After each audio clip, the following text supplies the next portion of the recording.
Bé, bona tarda a tothom i gràcies per ser aquí, les persones que han vingut i que s'han atrevit amb aquest dia de pluja i s'agraeix molt, i després totes les persones que són també en remot, en l'streaming, i avui continuem aquest petit cicle que farem el dia 22, avui dia 29 i el proper dia el dia 6 amb el doctor Juanjo Ibáñez, que ens parlarà sobretot del que és el tema del que és l'inici de les ciutats en el nostre món. Bé, avui tinc el plaer de presentar-les la doctora Débora Zurro.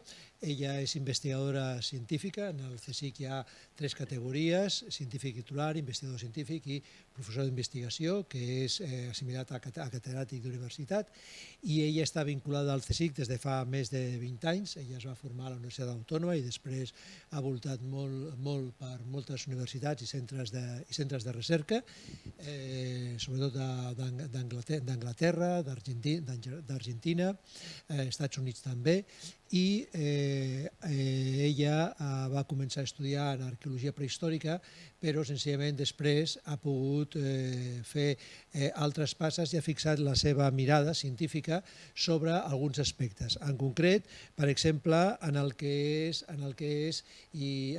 el tema del que és la simulació, és a dir, utilitzar tot això de la intel·ligència artificial per comprendre tot un seguit de situacions i de fenòmens. Després, un altre aspecte és tot el tema del gènere.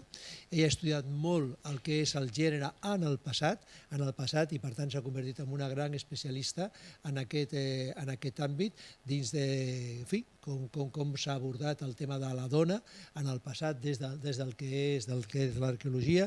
I després ja tècnicament ella s'ha especialitzat molt en una qüestió, que sempre tots aprenem molt, en una qüestió que s'anomenen els fitòlits, i els fitòlits són senzillament uns petits moldes de sílice que senzillament estan dins del que són les cèl·lules vegetals, i que senzillament, quan es queda fossilitzat, senzillament tu a partir d'això pots estudiar l'evolució de què ha passat allà. Molt bé. Llavors, jo crec que la doctora Zurro, ella té una particularitat, que és que senzillament els investigadors, els científics, generalment tots intentem mirar les coses com som, o intentar pensar anar-hi una mica més enllà. I ella té la característica d'aquella famosa frase d'un científic que deia que investigar és veure el que tots han vist, però pensar el que ningú ha pensat. I llavors, en aquest cas, la doctora Zurro té aquesta característica de pensar el que ningú ha pensat.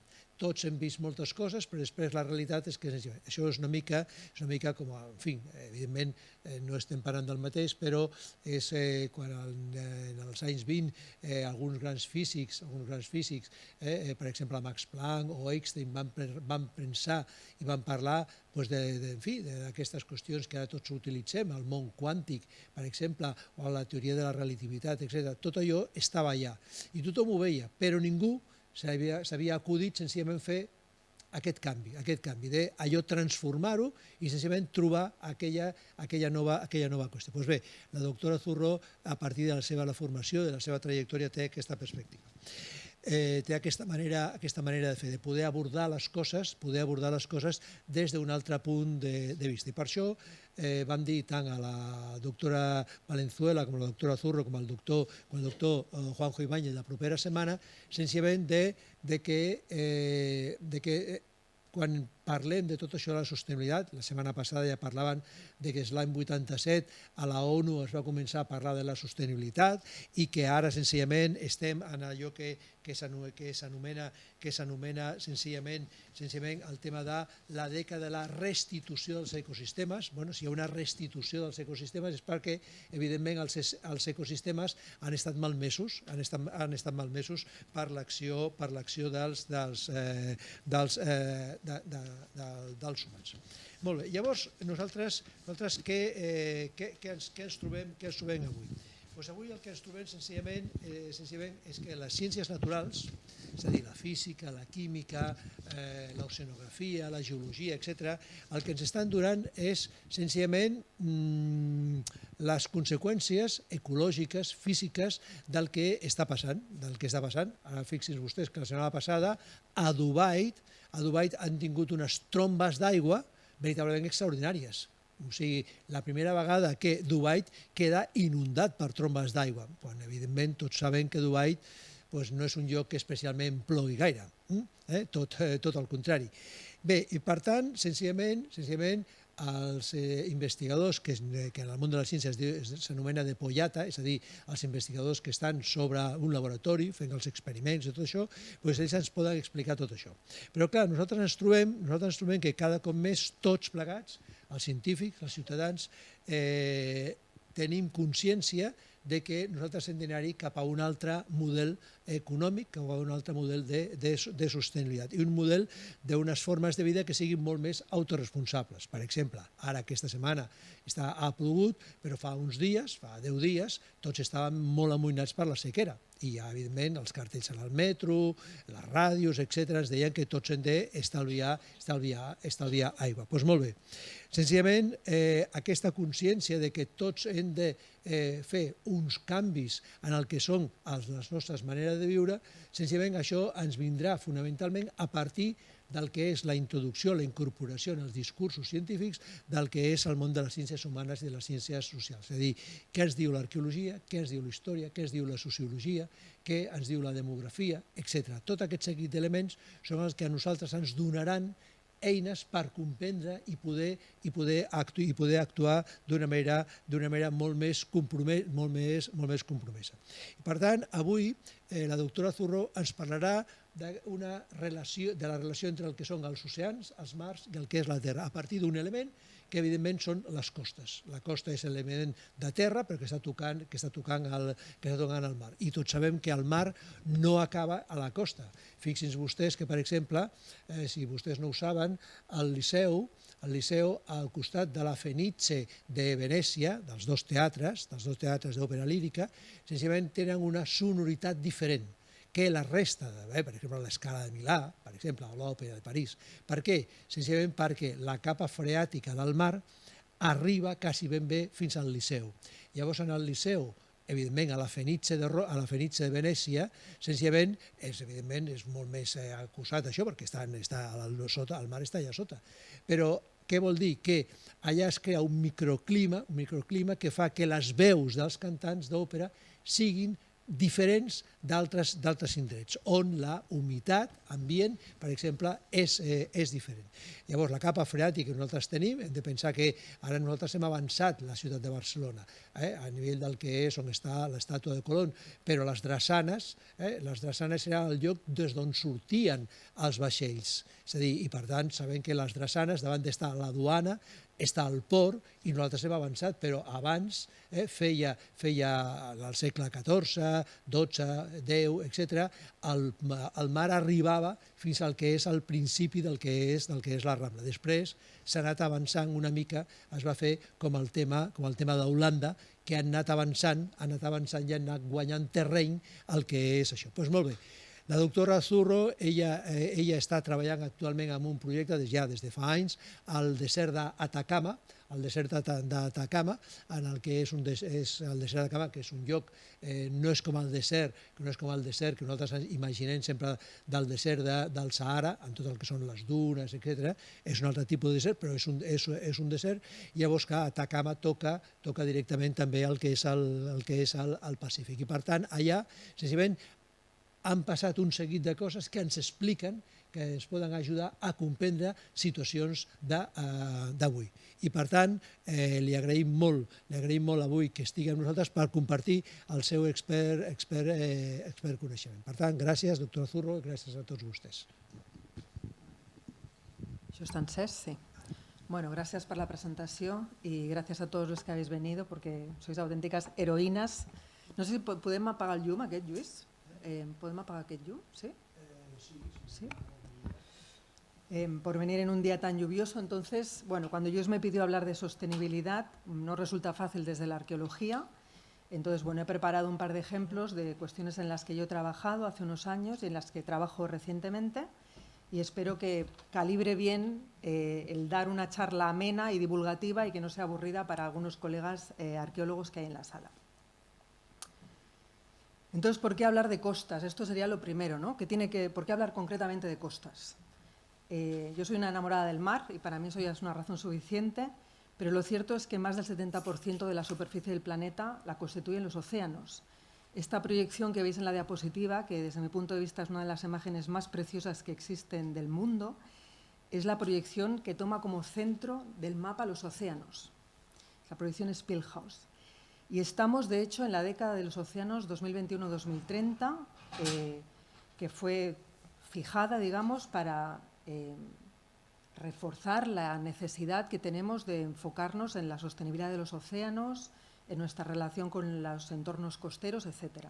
O sea, los océanos son probablemente el gran repositorio de recursos con el que contamos en la actualidad, el gran repositorio también de generación de oxígeno con las algas unicelulares, etcétera, etcétera. Así es que esta década de los océanos también incluye cuestiones de patrimonio subacuático y costero y bueno, hay toda una serie de objetivos de desarrollo sostenible que están más o menos ligados con el tema de los océanos y los mares y uno concretamente, el número 14, con la vida submarina. Además, cuando hablamos de historia de la humanidad, nuestra relación con los océanos siempre ha sido posicionada en un segundo lugar. Generalmente cuando hablamos de evolución humana o de historia antigua de la humanidad, se tiende a pensar pues, en cuevas, en entornos muy terrestres. Sin embargo, tenemos innumerables ejemplos de cómo los seres humanos, ya desde momentos tan antiguos como Homo erectus e incluso antes, en los que, por ejemplo, aquí tenemos hace 1,5 millones de años, se encuentran marcas en conchas en las que se han trabajado para generar cuchillos o similar, ya tenemos una relación directa con los océanos. Hay otros ejemplos neandertales o en torno al 80.000, en lo que se llama la edad Middle Stone Age, sería el Paleolítico Medio en Sudáfrica, tenemos ya primeras muestras de arpones, por ejemplo, ¿no? Y entonces, en torno al 15.000 en Europa y al 8.000 en América, encontramos una ocupación masiva, extendida en los entornos costeros, que lleva al desarrollo de lo que llamamos conchales, que es algo que ya no recuerdo, lo hice antes de ayer esto, ya no recuerdo si puse alguna foto, pero si aparece la comentaré, que son unos yacimientos típicos de costa. Yo me dedico, como decía Lluís, a identificar restos vegetales y las materias vegetales son fundamentales para el desarrollo de las tecnologías pesqueras. Esta es también una de mis fotos etnográficas favoritas, es una canoa yámana de Tierra del Fuego, en la que vemos que prácticamente todo lo que se usa está hecho con materia vegetal. La cestería, las trampas puede haber para mariscos grandes, todo el arponaje, prácticamente todo. La canoa es una canoa de corteza, así es que prácticamente todo está confeccionado con materia prima vegetal, ¿no? Que generalmente no se preserva en contextos arqueológicos. Menos en Atacama y en el sur de Perú, donde tenemos cuestiones como este trocito de red de pesca en Huaca Prieta, con una antigüedad de unos 6.000 años aproximadamente. Así es que, bueno, yo tengo experiencia sobre todo en Sudamérica, en Tierra del Fuego y ahora en Atacama, entonces pensé, bueno, hagamos primero una pequeña reflexión sobre humanidades y sostenibilidad, ¿qué podemos decir sobre esto? ¿Cómo contribuye la arqueología al estudio de lo que llamamos los largos recorridos, ¿no? Comprender dinámicas que tienen ciclos largos o que tienen respuestas largas y consecuencias largas? Luego hablaremos de comportamiento humano, que será esta cuestión que ha comentado Lluís de la simulación social, y finalmente pues, algunas ideas finales, ¿no? Como decía Lluís, las Naciones Unidas fue en los años 80 cuando definieron el concepto de sostenibilidad, que definido entonces como satisfacer las necesidades del presente sin comprometer la habilidad de las futuras generaciones de satisfacer sus necesidades propias. Y al mismo tiempo, el texto de aquel momento recogía que todo ello requería un enfoque integral que tuviera en consideración las preocupaciones ambientales, junto con el desarrollo económico. Por tanto, claramente encontramos aquí una cuestión de preservación de la biodiversidad, de los entornos ambientales, y una cuestión económica. Y parecería que en el marco de esto las humanidades no tienen nada que decir. Probablemente esto es porque tenemos una idea de las humanidades muy acotada a una visión muy clásica, ligada a lo que sería visitar museos o la lectura, las cuestiones clásicas, y las humanidades son mucho más que eso, ¿no? Van más allá de la idea de cultura. Esta es una imagen que a mí también me gusta mucho usar en las charlas y que dice: las ciencias pueden decirte cómo clonar a un Tyrannosaurus Rex y las humanidades te pueden decir por qué esto es una mala idea, ¿no? Las humanidades nos dicen muchas cosas, incluso nos explican cómo conceptualizamos las comunidades humanas la naturaleza, qué es lo que entendemos por naturaleza. Y no solo eso, sino una palabra que creo que también es importante y que está tomando mucho protagonismo en las políticas públicas actuales, y es el bienestar. ¿Qué es lo que entendemos por bienestar? El concepto de bienestar, incluso de bienestar animal, que es algo de lo que hablamos, es algo que tiene que ver con los valores de cada sociedad, incluso con los valores de cada clase social. Así es que no es un estándar. Podemos reconocer que hay toda una serie de valores humanos que están asociados a todo esto y que no son cuestiones objetivas fijadas en la naturaleza, sino que es nuestra percepción y nuestra visión históricamente construida de qué consideramos que es preservable. Como decía un amigo mío, ¿por qué les gusta a todo el mundo los pandas y nadie piensa en la extinción de bichos que son muy feos? Bueno, pues nos gustan los pandas por lo que sea, ¿no? O sea, es que hay una grandísima diversidad cultural en esta visión y además hay una dimensión histórica. Y la gente de humanidades somos los expertos, podemos decirlo así, en proporcionar esa visión histórica. Además, hay toda una serie de cuestiones desde el punto de vista epistemológico, podemos decir, de cómo concebimos la práctica científica, que asumen que hay una incompatibilidad entre ciencias humanas y ciencias naturales o exactas. Esto tampoco es cierto, ¿no? Hay lo que llamamos culturas de investigación, que tienen que ver con las trayectorias de las personas que nos formamos en diferentes disciplinas y de las herramientas que manejamos, que son diferentes entre personas de las ingenierías y personas de historia del arte, por ejemplo, o de psicología o de medicina. Si es que hay culturas de investigación, pero no es cierto que haya incompatibilidad metodológica. En el mundo actual de la investigación, de hecho, se nos empuja, obliga, podemos usar la palabra que más nos guste, a que crucemos esas fronteras disciplinarias intentando dar solución a problemas usando conocimientos que vienen de diferentes campos. Yo en mi caso trabajo en arqueología de costas, pues yo he hecho estancias en centros de ecología marina, intento salir fuera de la arqueología para tener una visión holística y que tenga en cuenta cuestiones que pueden ser fundamentales, ¿no? Voy a hacer un poco de publicidad. Yo estoy en un grupo de investigación que se llama Humane, sobre ecología humana. La ecología humana es un área de investigación en la que convergen diferentes disciplinas y que es un gran ejemplo de esta arena de nadie de todos de la que hablaba justo en la diapositiva anterior, ¿no? Aquí aparece definida en la diapositiva como el estudio interdisciplinario y transdisciplinario, esto es igual, en el que se unen diferentes disciplinas, de la relación entre los humanos y su entorno, entendiendo que este entorno no es solo un entorno natural, sino que es también un entorno social y un ambiente construido. Así es que es una visión integral en la que investigan colegas de diferentes ámbitos de conocimiento. En mi grupo somos todos arqueólogos y trabajamos desde la perspectiva de la ecología humana, a la que sumamos la dimensión histórica.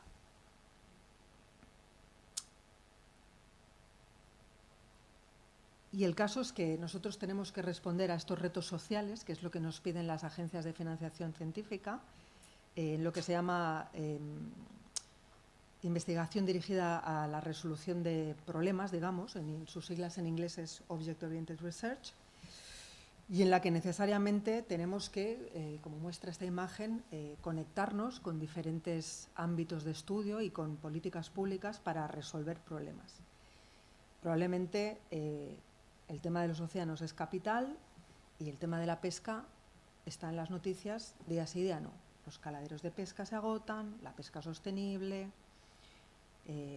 cómo se pesca hoy en día, cómo se pescaba en la Edad Media, hay documentación, cómo podemos evaluar los impactos históricos sobre la pesca, cómo se antropizan los entornos costeros. Hay una cuestión muy interesante en arqueología que son los corrales de pesca, que existen en Andalucía, en Chipiona creo que es esto, los corrales de pesca, que existían en la Edad Media de forma extensa en Europa y en el Mediterráneo, o sea, en el Mar del Norte y en el Mediterráneo, y que encontramos en Sudamérica, en las Islas Fiji y en muchos otros sitios. Son cercados dentro del agua en los que la marea deja entrar el pescado, de manera que tenemos prácticamente una granja de peces. Esto se conoce desde hace milenios en Sudamérica. Y esto ha generado una antropización de los entornos costeros. La arqueología, la historia nos permite dimensionar esta práctica como algo tradicional en realidad, no como algo... o sea, la idea de piscifactoría no es nueva, digamos, vamos a poner todo en situación y no pensar que descubrimos la sopa de ajo, ¿no? Además, la arqueología está muy centrada, tiene una visión muchas veces muy economicista, yo tengo una visión muy economicista de la arqueología, y estamos muy centrados en la identificación de qué comía la gente o qué materiales usaba para desarrollar su vida, ¿no? Hace unos años, este señor que vemos aquí, el tal Quintic, hizo una encuesta a nivel global en la que preguntó a arqueólogos y arqueólogas de todo el mundo cuáles eran los temas clave de la arqueología en el siglo XXI. Se pudieron identificar 5 grandes temas y de hecho uno de ellos son las interacciones entre los seres humanos y el medio ambiente. Pero de hecho la mayoría de ellos están claramente conectados con los entornos y con la disponibilidad de recursos, ¿no? La movilidad, la migración, la emergencia de comunidades de complejidad, la resiliencia, el colapso. Todo ello de alguna manera está relacionado con cómo nos relacionamos con el medio ambiente y si gestionamos inteligentemente los recursos y nuestra manera de extraer o producir recursos, ¿no? Así es que voy a dar 2 ejemplos. Uno sería sobre recursos ancestrales en el norte de Chile y el otro sería sobre comportamiento humano en base a las investigaciones en Tierra del Fuego. El desierto es maravilloso, os he puesto esta foto porque es muy bonito. Esto es la portada en Antofagasta, que es donde estuve 5 meses en un centro de ecología marina, y voy a hablar de materiales específicamente en este caso. Las algas no son plantas, son otra cosa. Hay plantas subacuáticas como la posidonia, pero las algas son otra cosa. Y oímos hablar mucho de algas también en la televisión hoy en día, ¿no? Son el futuro de la humanidad prácticamente. Generan más, fijan el CO2 mejor que tal, ¿no? Los blooms de fitoplancton, pues esto, fijan el CO2 y producen oxígeno mejor que nadie. Hay granjas de algas en muchos entornos costeros, por ejemplo, generalmente gestionadas por mujeres. Su posible contribución a la seguridad alimentaria a nivel mundial, ¿no? Las algas se reproducen a grandísima velocidad. El uso de las algas, por ejemplo, fijaros, para sustituir el papel en el packaging. El uso de las algas para producir biocemento de altísima calidad. Así es que, bueno, esto es algo que aparece muy recurrentemente en la televisión y podemos decir lo mismo. Esto no está inventado de ahora, de hecho se vienen usando las algas desde hace milenios. Arqueológicamente sabemos que están identificadas en lo que sería, no sé si podemos llamar esto el Atlántico Norte, lo que sería la zona de Escocia, etcétera, donde se ha identificado arqueológicamente como alimento para ovejas, por increíble que parezca, alimento para ovejas. También se ha identificado en lo que sería la costa de California, muy recurrentemente, y el litoral chileno, desde prácticamente la zona previa a la Antártida, lo que sería Tierra del Fuego, hasta la zona, hasta Perú incluso, encontramos muchos restos de consumo de algas, ¿no? Yo trabajo en esta zona, concretamente en lo que serían las primeras y segunda región de Chile, en la costa, lo que se llama la costa reica y exorreica. Esta es una zona, es la zona más árida del planeta después del Ártico, de hecho, que no llueve nunca. Hay una ligera humedad en esta zona donde hay el círculo, hay una ligera humedad por una neblina costera que se llama la Camanchaca, que humedece el suelo por la noche, hay como una especie de rocío y que permite el crecimiento de cactus. En esta zona encontramos, en contextos de más de 6.000 años, de forma recurrente, la presencia de algas carbonizadas usadas como combustible. Así es que en una zona en la que hay ocupación humana desde hace más de 11.000 años, en la que cabría preguntarse cómo sociedades cazadoras-recolectoras desarrollaron la vida, teniendo en cuenta que no hay demasiadas plantas, aunque antes había algo más, pero sigue siendo un desierto, o sea, no hay plantas, hay arbustillos, digamos, y hay alguna zona había un bosque en una zona concreta, pero lo que encontramos arqueológicamente es que la gente pudo asentarse en esta zona y desarrollar la vida por dos razones. La primera porque, a pesar de que sea el desierto más árido del mundo y que digamos que la biomasa terrestre no sea exuberante, vamos a decirlo así, el Océano Pacífico sí que es exuberante. Es uno de los ecosistemas marinos de mayor productividad también del planeta. Esto se debe a la existencia de un fenómeno que se llaman las urgencias. Tenemos que pensar que el océano es un ecosistema en 3 dimensiones, de la misma manera que el Amazonas es un ecosistema en 3 dimensiones. Tendemos a pensar en los ecosistemas en 2 dimensiones, ¿no? Yo sobre una montaña, pero siempre es en 2 dimensiones. ¿Qué quiero decir con esto? Que tanto en el océano como en el Amazonas, la penetración de la luz solar condiciona el desarrollo de la vida. De manera que en la columna de agua no hay el mismo tipo de vida ni el mismo volumen de vida. Esto, si lo pensamos, enseguida vemos que es así, ¿no? En las capas superiores en las que entra la luz solar, que en las capas más hacia abajo, digamos, en las que hay menos luz y el agua está más fría. La vida es diferente. En el Amazonas pasa igual. No es la misma la vida, o sea, realmente se desarrollan ecosistemas por pisos, ¿no? En el agua pasa lo mismo. Entonces tenemos un océano increíblemente rico, con una cantidad de pescados y de moluscos impresionante, con unos mejillones de un palmo hoy en día, y un ámbito terrestre en el que casi no hay nada y no hay plantas, pero tenemos las algas también. Entonces el consumo de algas está documentado, se preservan así, es impresionante. Esta es la preservación en contextos arqueológicos con antigüedad de milenios. Aparecen en atados, esto por ejemplo sería un atado de un arpón, pero también como pesos de pesca y en atados que parecen como bobinas de lo que sería el güiro, que sería un tipo de macrocistis. Esto es Caleta Huelen, que es un yacimiento en el que hemos estado trabajando este año, en febrero. Estuve en Caleta Huelen. No he querido poner más fotos para no extenderme demasiado.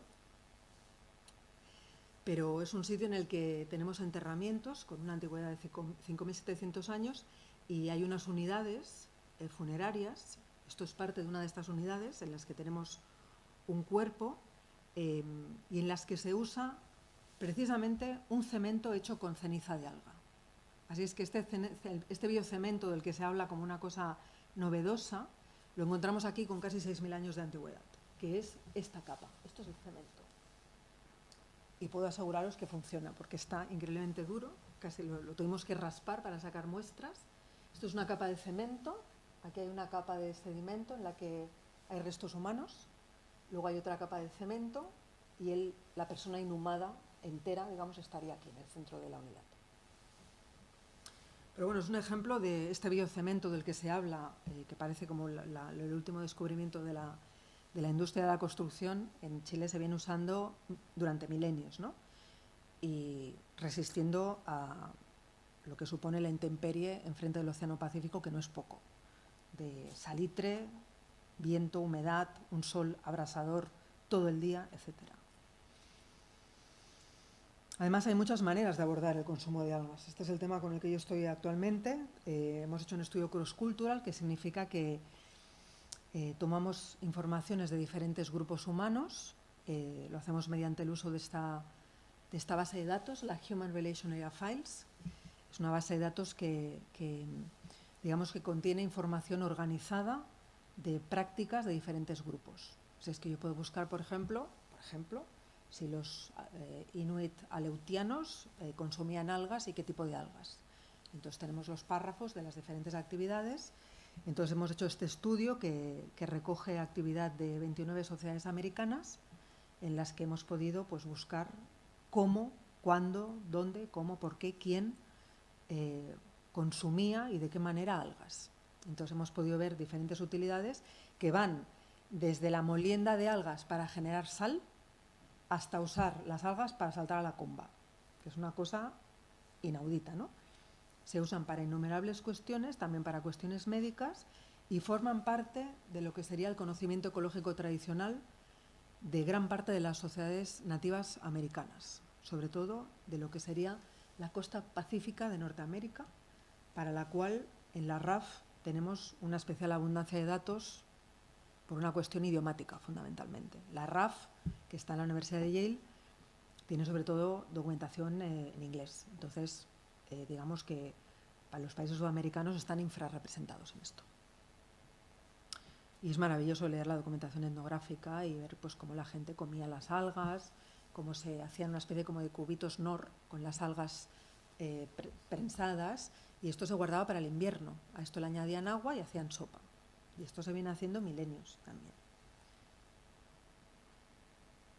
En la actualidad esto es un problemón, además. Fijaros, la deforestación submarina que moviliza pescadores y científicos. Esto en Chile se llama el barreteo, que es la práctica que consiste en arrancar la fronda de las algas, que es el disco que las adhiere al suelo, al fondo marino o al roquerío, ¿no?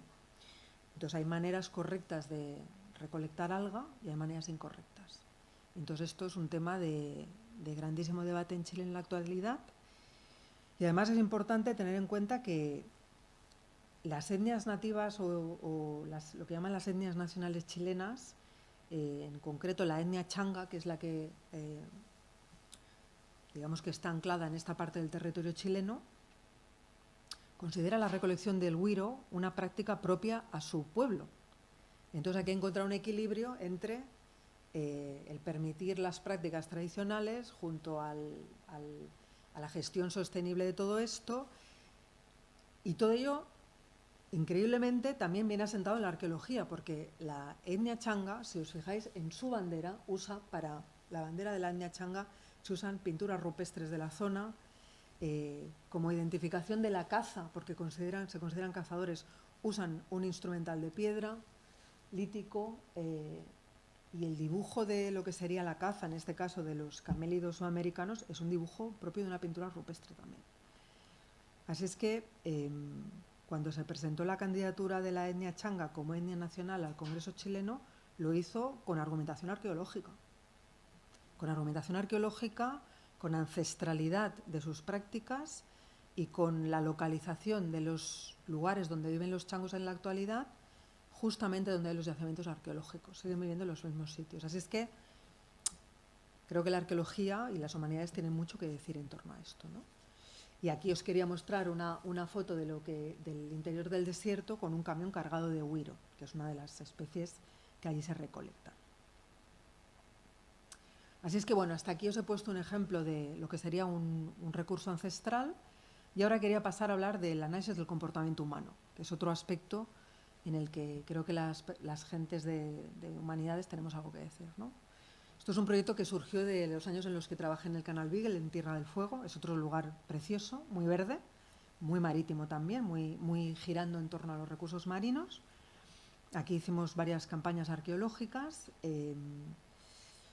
y es un lugar para el que contamos con muchísima documentación etnográfica, fotográfica, la misión científica del Cabo de Hornos del 1880, que se organizó con motivo del ¿cómo era? El año solar internacional o el eclipse, con motivo de un eclipse o del cometa Halley, ¿no? el eclipse. Se cuenta con innumerables dibujos de objetos, hay objetos en museos, hay documentación fotográfica, hay documentación etnográfica que describe la vida de las gentes que vivieron en Tierra del Fuego. Yo trabajé concretamente en el Canal Beagle, en el que estudiábamos un grupo específico que es los Yamana, que aparecen en la documentación también como Yaganes, aparecen con estos dos nombres. Bueno, la ocupación de Tierra del Fuego se produce en torno al 7000 antes del presente, y hay un momento, vamos a decirlo así en términos muy generales, en el que vemos que se incrementan lo que podríamos llamar eventos de agregación. Tenemos que pensar que los cazadores-recolectores viven generalmente en células sociales pequeñas. En el caso de los Yamana podía ser una familia, fundamentalmente la gente que cabe en una canoa, que es la canoa que he mostrado al principio. 7, 8 personas, 2 canoas, no sé, 10 personas. Una pareja con sus hijos, un hermano, la suegra, así, una cosa familiar. no tan diferente de lo que consideraríamos hoy en día nosotros, ¿no? Pero hay momentos en los que estas diferentes unidades se aglomeran para lo que nosotros llamamos eventos de agregación o en lo que serían las dinámicas de fusión-fisión de estos grupos. Y entonces nosotros planteamos, bueno, ¿por qué se incrementan los eventos de agregación en un momento dado, ¿no? Porque arqueológicamente da la sensación de que ¿por qué podría darse esta situación, ¿no? ¿A qué podría responder? Entonces pensamos, bueno, pudiera ser que hubiera, por una cuestión climática, disminución de recursos. ¿Es una respuesta a la disminución de recursos? Entonces, el tema del desequilibrio población-recursos es muy malthusiano, esto lo sé, que es un clásico de la economía, pero nos permite comprender muchas cosas, ¿no? En arqueología, estos desequilibrios entre población y recursos o estos ajustes entre población y recursos se usan muchas veces para explicar cuestiones que tienen que ver con evolución humana, con la dispersión de los seres humanos por el planeta, con implementar estrategias reproductivas diferentes, con la innovación tecnológica o social, con el desarrollo de la complejidad, con el desarrollo de conflictos armados, no hace falta poner ejemplos, ¿verdad? Y bueno, generalmente todo esto lo planteamos en arqueología sobre todo, y esto ha sido una crítica que yo he hecho siempre desde el punto de vista de la producción, ¿no? Generalmente se plantea, bueno, pues frente a un momento de desequilibrio con los recursos se incrementa la producción y esto se puede hacer cambiando lo que como. Esto en arqueología se llama famine foods, que es por ejemplo cuando, esto pasó en la posguerra también, pues cuando se vuelve el uso de achicoria en vez de café. Se sustituye un producto de menor calidad por otro. La comida que era para los animales pasa a ser comida humana. Por ejemplo, esto sería un ejemplo, ¿no? Se entra en procesos de especialización, de diversificación económica, de intensificación, bueno. Pero hay otras maneras, ¿no? Una manera sería, bueno, luego de atrás sería con cambios en la distribución y el consumo. Y esto es lo que planteamos en el modelo que voy a explicar ahora, ¿no? Un modelo es una abstracción de la realidad, en la que ponemos de manifiesto elementos que consideramos relevantes. Un dibujo de la realidad, un dibujo ya es un modelo. Es una representación de la realidad en la que yo pongo de manifiesto algo específico, ¿no? Y claro, y luego puedo ir sintetizando hasta poner, hasta evidenciar aquello que yo creo que explica esa realidad o ese aspecto de la realidad que yo quiero explicar, ¿no? Entonces nosotros, gracias a un proyecto muy grande que tuvimos en la IMF, Simulpast, un Consolider Ingenio, pudimos iniciar una relación de colaboración con ingenieros y con gente de ciencia de datos y plantear cosas que nunca habíamos planteado, ¿no? Que consistían fundamentalmente en reproducir, vamos a decirlo así, procesos históricos que no son fácilmente observables en el registro arqueológico. De manera que podemos hacer una recreación de procesos casi como si fuera un videojuego y evaluar los resultados. Entonces nosotros desarrollamos este modelo, el CURP, Cooperation Under Resources Pressure, que sería cooperación bajo presión de recursos y que se basaba en esta hipótesis, que es lo que planteamos a nuestros colegas ingenieros. Digo, a ver, si nos encontramos en una situación en la que hay un cierto estrés de recursos, ¿no? Si nosotros que estamos en esta sala tuviéramos X unidades de comida y no fueran suficientes, probablemente lo primero que haríamos sería repartirlas de una manera que todos estemos contentos más o menos, ¿no? Pero yo les planteé, pero va a llegar un momento en el que si yo la presión la intensifico, estreso el sistema, va a llegar un momento en el que ese pacto social que viene dado por la reciprocidad, que es la expectación, está bien dicho, ¿no? Ya esta mezcla de idiomas, la expectativa de que tú compartas conmigo como yo he hecho contigo. Va a llegar un momento que si yo estreso mucho esa relación, en el momento en que uno deje de practicar la reciprocidad, ese pacto social de alguna manera se rompe.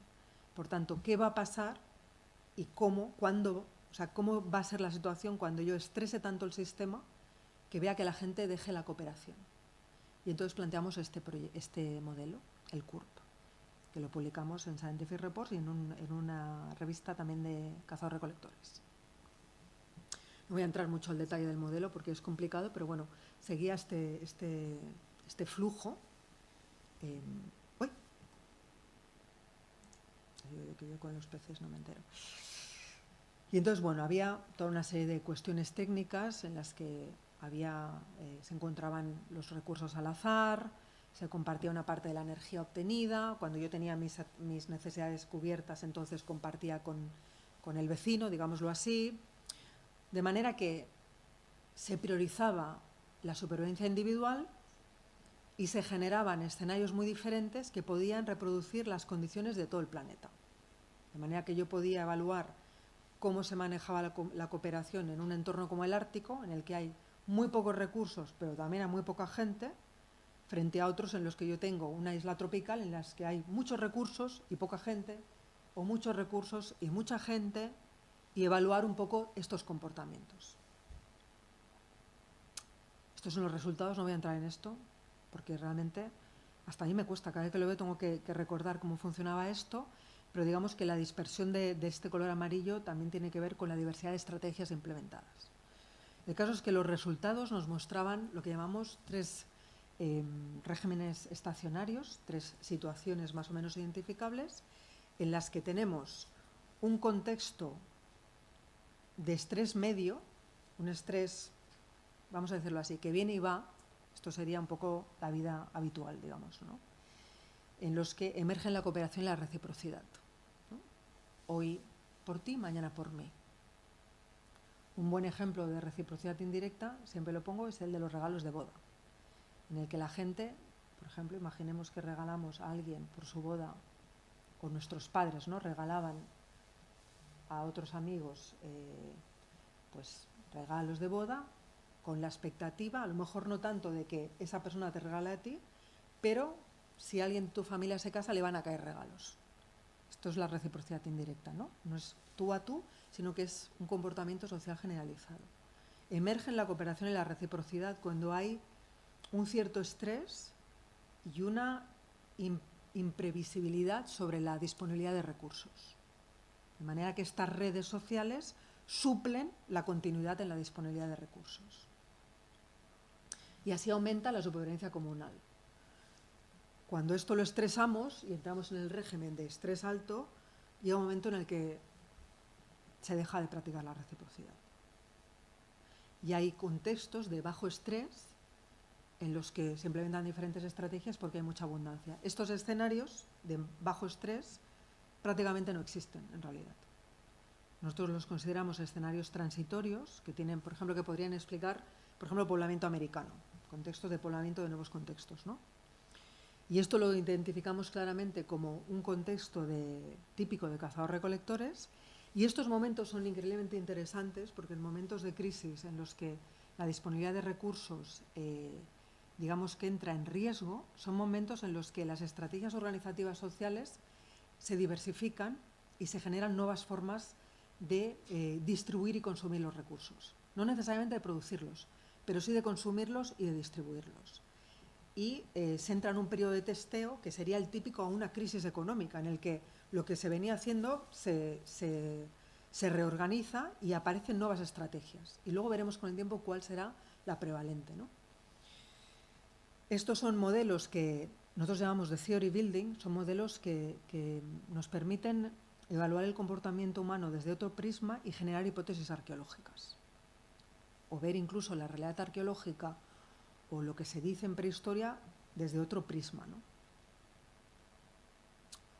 Entonces, bueno, vimos que los contextos de estrés bajo o estándar son básicos para la emergencia de la cooperación y que, bueno, que hay momentos en los que este sharing, nosotros le llamamos sharing para cazadores-recolectores, el compartir recursos, pues es una estrategia que permite en un territorio dado que viva más gente mediante estas estrategias cooperativas, ¿no?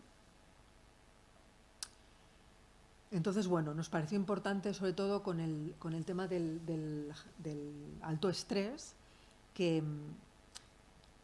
las comunidades humanas pueden desarrollar lo que llamamos estrategias de innovación social, que no tienen que ver con la producción, sino que tienen que ver con cómo se distribuyen los recursos. Y otro ejemplo que pongo siempre cuando hablo de esto es lo que estamos viendo en estos últimos años, en los que cada vez más la gente comparte coche, en vez de comprarse su propio coche, lo comparte muchas cuestiones ya no existen físicamente, sino que las tenemos en la nube y se comparten de forma virtual. Entonces, bueno, son nuevas formas de organizar el acceso a los recursos que no necesariamente tienen que ver con cambios en la producción, ¿no? Y entonces, bueno, creemos que la cooperación, que es una característica típica de cazadores-recolectores, creemos que es algo que viene de una trayectoria de milenios y que tiene que ver con estas estrategias de largo recorrido, sostenibles, socialmente sostenibles, que permiten lidiar con recursos limitados y fluctuantes, ¿vale? Entonces, bueno, ya para acabar, he querido dar dos ejemplos, uno sobre una investigación más ligada a lo material, a la identificación de materiales, otra más ligada al análisis del comportamiento, pero sí que creo que las ciencias sociales y humanas permiten tener esta visión crítica e informada sobre cómo nos relacionamos con los recursos y cómo los distribuimos y también cómo los representamos, ¿no? De qué manera todo esto lo explicamos. Y cómo ponen en valor prácticas tradicionales, dándoles este carácter milenario en muchas ocasiones, ¿no? Creo que es importante también remarcar que las ciencias sociales y humanas tienen mucho que decir al desarrollo de la investigación transdisciplinar, que es esta investigación en la que nos saltamos las fronteras disciplinarias, ¿no? Contrariamente a lo que mucha gente piensa, siempre que yo he trabajado con ingenieros han estado muy felices de trabajar con gente de humanidades y les resulta siempre muy estimulante, ¿no? Una gran motivación de plantear cuestiones que vienen desde las humanidades, ¿no? Y luego, para acabar, como decía yo también trabajo con temas de género y para mí una cuestión fundamental en todo esto es la visión altamente androcéntrica que tienen la mayoría de ciencias sociales. La mayoría de todas estas tareas son tareas que están asociadas a la esfera femenina de trabajo y que suelen estar invisibilizadas. Pasa especialmente con el tema de los recursos vegetales y con las algas también. Así es que, bueno, creo que también en el discurso de la sostenibilidad y de la cooperación, el tema del género pues tiene algún papel, ¿no? Algo que decir. Entonces creo que con esto estoy, además me estoy quedando afónica ya. Y nada, gracias por escucharme y ahora si queréis preguntar algo o comentar estaré feliz y os dejo con esta imagen del desierto en la zona de Antofagasta. Muy bien, magnífico. Gracias por este esfuerzo de explicarnos todo esto, que evidentemente no es nada sencillo, pero que evidentemente todos podemos aprender, como decimos aquí siempre, podemos aprender nuevas situaciones. Evidentemente, el hecho de poner sobre la mesa como prácticas tradicionales, sencillamente pueden servirnos sencillamente para hacer un mundo mejor.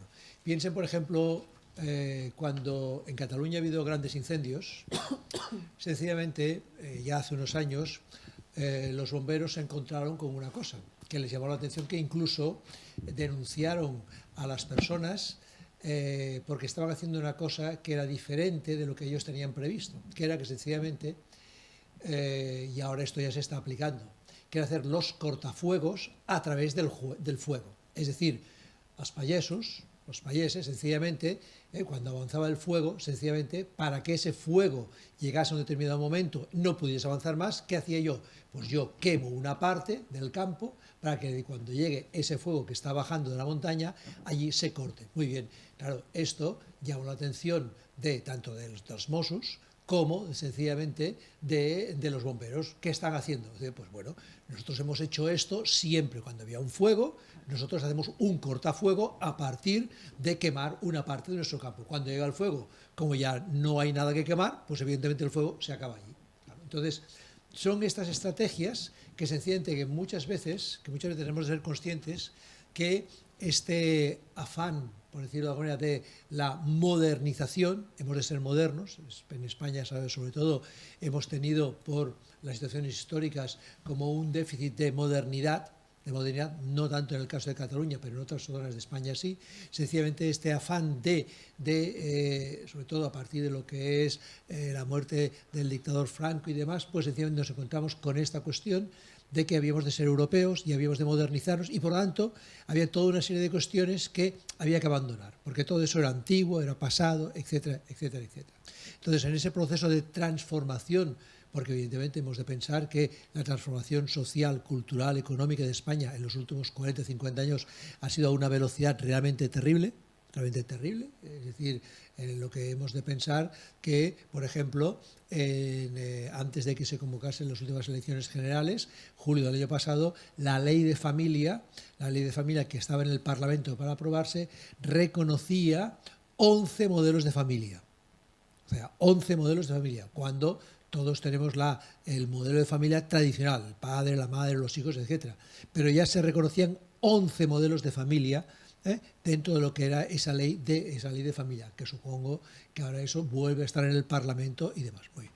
Entonces creo que lo que es importante que ha hecho la doctora Zurro aquí es sencillamente plantearnos esa gran cuestión, sencillamente cómo prácticas tradicionales sencillamente siguen siendo fundamentales para encarar los retos que todos tenemos para hacer un mundo mejor y con esta palabra tan maravillosa y tan bonita de un mundo más sostenible. Entonces, pienso que este aspecto por ejemplo, de las algas, hemos de recordar que el noviembre del año pasado, la doctora Elena Ibáñez, y yo les recomiendo que puedan buscar ese libro en la colección del CSIC, ¿Qué sabemos de? Hay un librito que son 100 páginas y que la doctora Ibáñez vino aquí desde Madrid a hacer nuestra conferencia, Las algas que comemos. Es un libro que es Las algas que comemos, que realmente explica las diversas clases de algas y todo lo que podemos sacar de las algas, tanto a nivel energético, a nivel de lo que es la comida, a nivel de otros muchos elementos. Entonces, en estas estrategias de largo recorrido, yo quería preguntarle a la doctora Zurro, sobre todo, empezando por la parte final. Pienso que es muy importante e interesante el hecho de que uno de sus ámbitos de investigación ha sido el tema de género. En todas estas estrategias de cooperación, en todas las estrategias de reciprocidad, algo que desde el mundo de la antropología, la etnografía, ya se estudió desde mitades del siglo XIX con grandes antropólogos en lo que es la costa de canadiense o en lo que es Melanesia, etc. Sencillamente, el papel de la mujer, de las sociedades femeninas, etc., sencillamente en esas estrategias de cooperación, de reciprocidad, en el caso de las sociedades de los Yamana o de los Ona, estas otras sociedades. Es decir, ¿cuál era ese papel? Porque claro, siempre nosotros tenemos la idea de que el hombre es el cazador, el hombre tal, y la mujer se dedicaba a sencillamente el tema del cuidado de los niños, en fin, toda esta serie de cuestiones. Entonces, en ese caso sencillamente, en ese papel de la sociedad a nivel de lo que es esa cooperación entre los diversos grupos y demás, ¿cuál era? ¿Qué experiencia? ¿Qué habéis aportado? ¿Qué habéis encontrado? Nosotros la información que tenemos sobre las prácticas cooperativas que podamos identificar de mujeres para sociedades etnográficas es puramente lo que aparece en la documentación etnográfica. Para el caso de Tierra del Fuego hubo un etnólogo austríaco, Gusinde, que hizo un muy buen registro y entonces él explica de manera muy pormenorizada qué hacían hombres y mujeres. Entonces, efectivamente, digamos que en el caso de los Yamana, se sigue el esquema clásico según el cual los hombres se dedican a cazar y pescar, por ejemplo, y las mujeres estarían más con otro tipo de tareas de trabajo de los cueros, etcétera, ¿no? Pero, por ejemplo, en el caso de las Yámanas sí que había una cuestión distintiva importante y es que eran las únicas que sabían nadar. Los hombres no, solo sabían nadar ellas. Pero realmente el tema de la cooperación, hay temas en investigación que se desarrollan mucho en una disciplina y apenas en otra.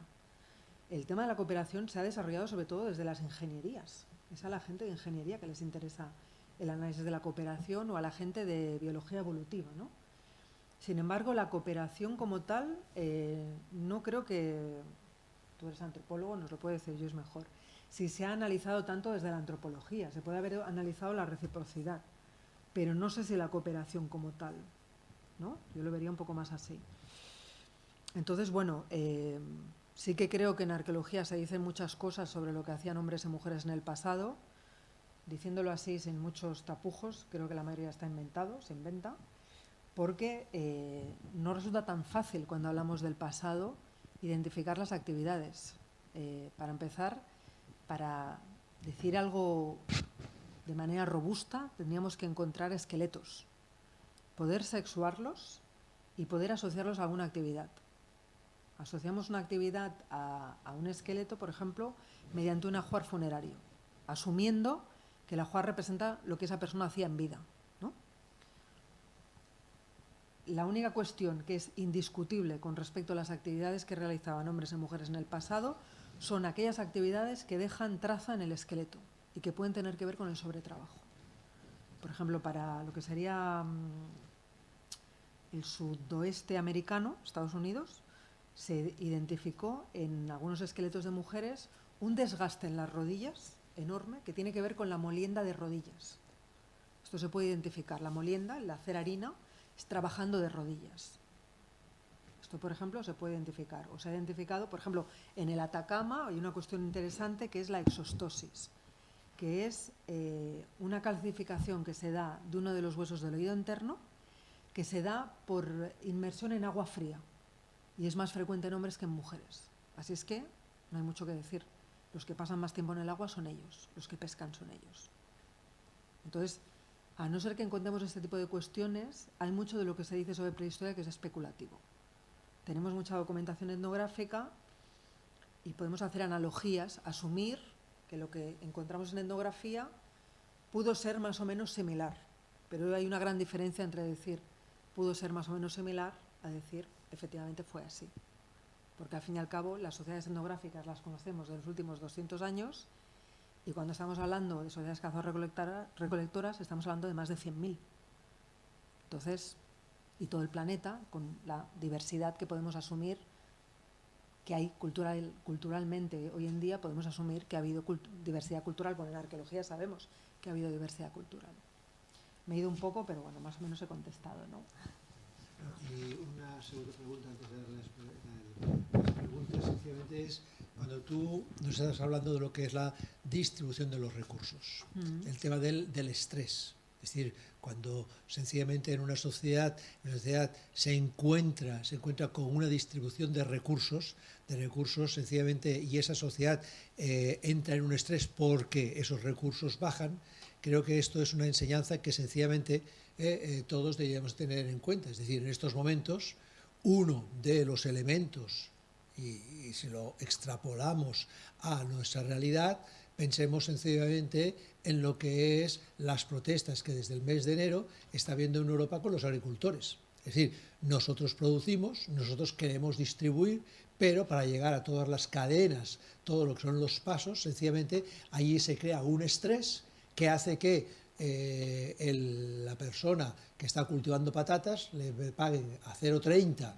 la patata, pongamos por caso el kilo, y a nosotros nos llegue a 3 o 4 euros, cuando ya no hablamos ya de todo lo que es la cadena alimenticia. Entonces, ese elemento realmente pienso que es algo que también nos tendría que hacer llamar la atención, es decir, cómo desde el pasado se organizaban estas sociedades. Evidentemente son sociedades mucho más pequeñas, pero sí que de ahí tú puedes sacar elementos para poder comprender cuando no, en algunos aspectos sociales, sencillamente, cuando no podernos organizar de otra manera.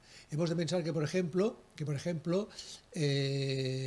hace concretamente el 22 de abril del año pasado, el doctor Antonio Turiel, un investigador del Instituto de Ciencias del Mar, que él tiene todo un blog dedicado a todo el cambio global y demás, lo que nos estaba planteando era un poco lo que nos estaba planteando aquí la doctora Zurro respecto a lo que es el tema de lo que es ese estrés de recursos. ¿Qué plantea el doctor Turiel? El doctor Turiel lo que plantea es que respecto a lo que es la energía, nosotros hemos ido a las macroempresas, y lo que hay que ir es a otro modelo energético en el que sencillamente la energía sea creada y sea consumida en más pequeñas comunidades, que ahora esto se está empezando a desarrollar con el tema de, sobre todo, de los tejados donde se ponen las placas fotovoltaicas, cómo esa comunidad se crea una comunidad energética.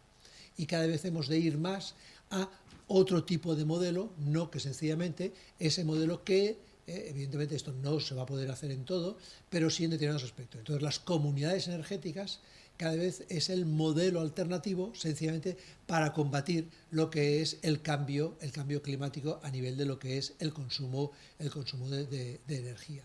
Entonces, estos elementos, aquí yo lo quiero resaltar, sobre todo este elemento, es decir, cómo estas investigaciones de comunidades de hace 6.000, 7.000, 11.000 años, como nos decía aquí la doctora Zorro, sencillamente, esos elementos nos pueden dar pistas de cómo nosotros podemos encarar un futuro mejor. Y en estos momentos, es verdad, ya existe lo que se llaman las comunidades energéticas, que es que sencillamente en un edificio, sencillamente ese edificio se convierte en una comunidad energética. Yo produzco mi energía y no me tengo que abastecer del resto y al contrario, todo lo que me sobra de esa energía yo puedo compartirla con otras comunidades y demás.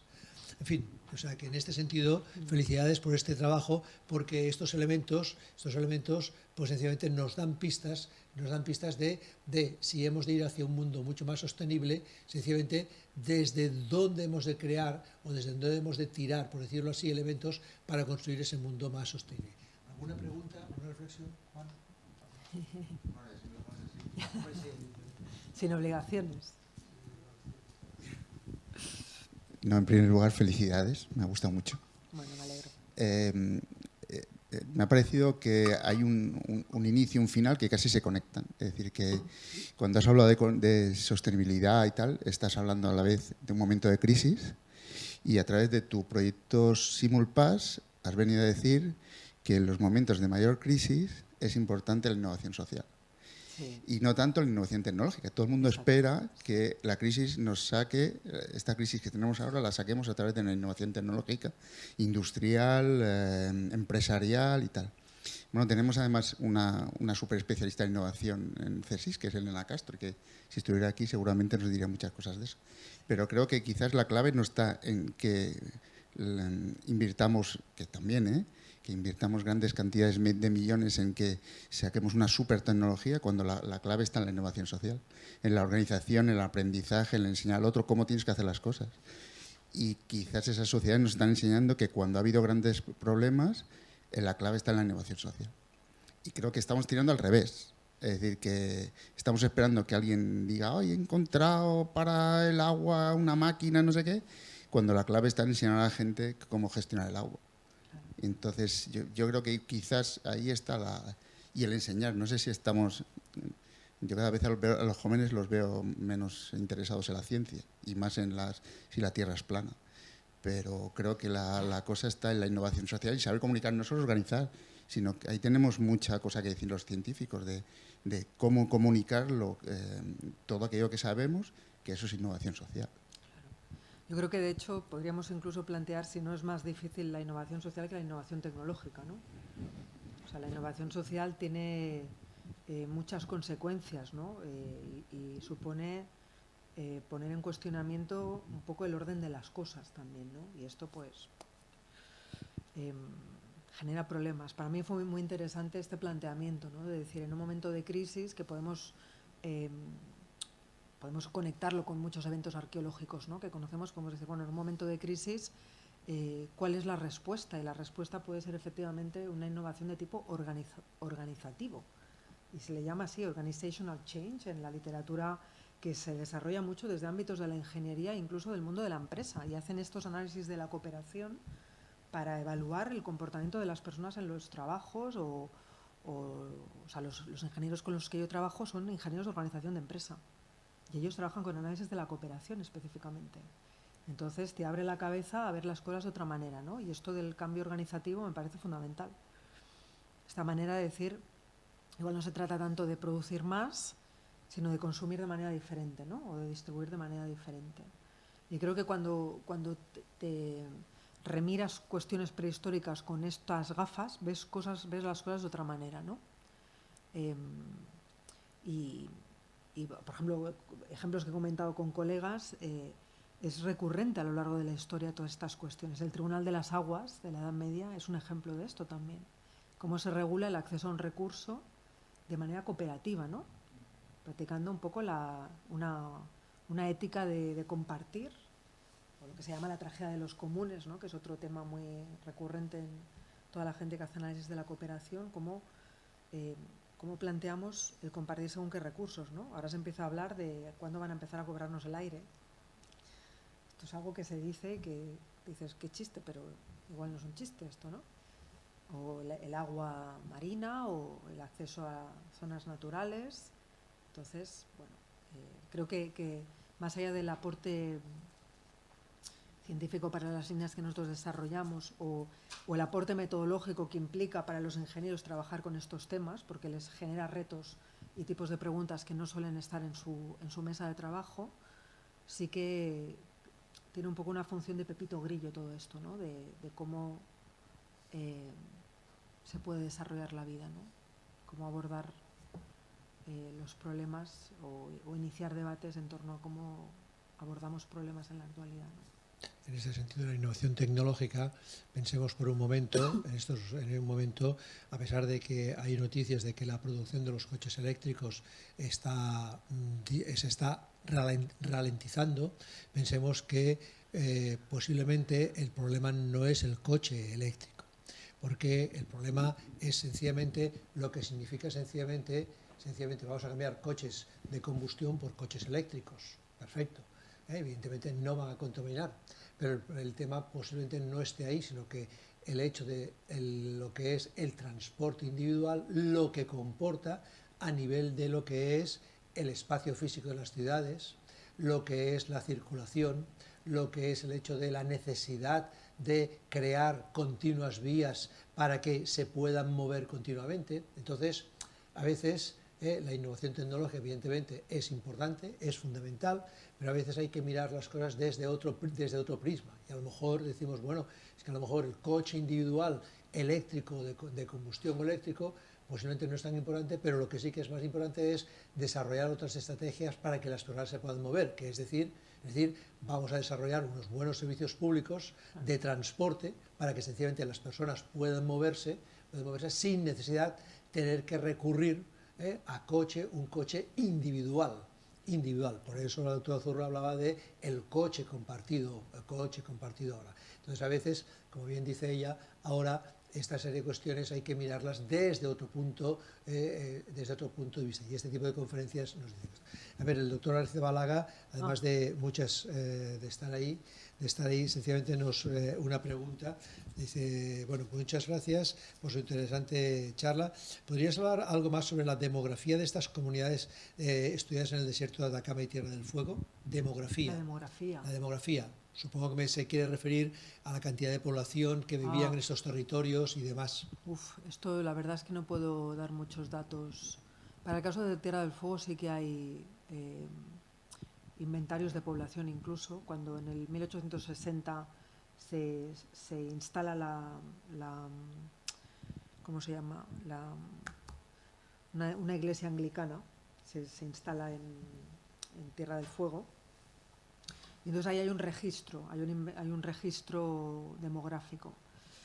Para el caso de Atacama estamos hablando de 9.000 años de ocupación del desierto, con intensidades variadas, y no conozco una evaluación del volumen de población disponible. Yo estoy haciendo, en la actualidad estamos haciendo un modelo con un colega que nos permita calcular el volumen de población en base al combustible disponible en el desierto, para poder evaluar un poco el volumen de población. Sí que sabemos que tenía que haber bastante población para la zona norte, porque en esta zona tenemos momias y hay muchísimas momias. O sea, es muy recurrente encontrar momias. O sea, que estamos hablando de volúmenes de población importantes para la zona norte del desierto. Pero creo que es muy fluctuante dependiendo del periodo también. O sea, que no le puedo responder muy exactamente. Bueno, sorprende este aspecto, y con esto ya vamos a cerrar, sorprende este aspecto de decir que en un lugar tan agreste como este, sencillamente puede haber un alto índice de población. Entonces, eso no nos quiere decir, por ejemplo, pues que sencillamente la utilización de los recursos naturales ha sido una utilización inteligente. como por ejemplo esta fotografía de que veíamos un camión cargado de algas, que de alguna manera es lo que la doctora Ibáñez, que es del Centro de Investigación en Alimentación, de Investigación en Estudios de la Alimentación del CIAL de Madrid, pues de alguna manera venía a plantear. Muy bien, lo vamos a dejar aquí. Y les invitamos la semana que viene a la conferencia del doctor Juanjo Ibáñez, que él nos va a hablar de ese momento en el que sencillamente había pocas poblaciones, las poblaciones eran muy pequeñas, sobre todo él es especialista, sobre todo ha trabajado mucho en Siria, en Jordania, y esas poblaciones sencillamente después se agrupan en grandes núcleos, y ahí es cuando surgen las ciudades. ¿Qué es lo que pasa en ese momento?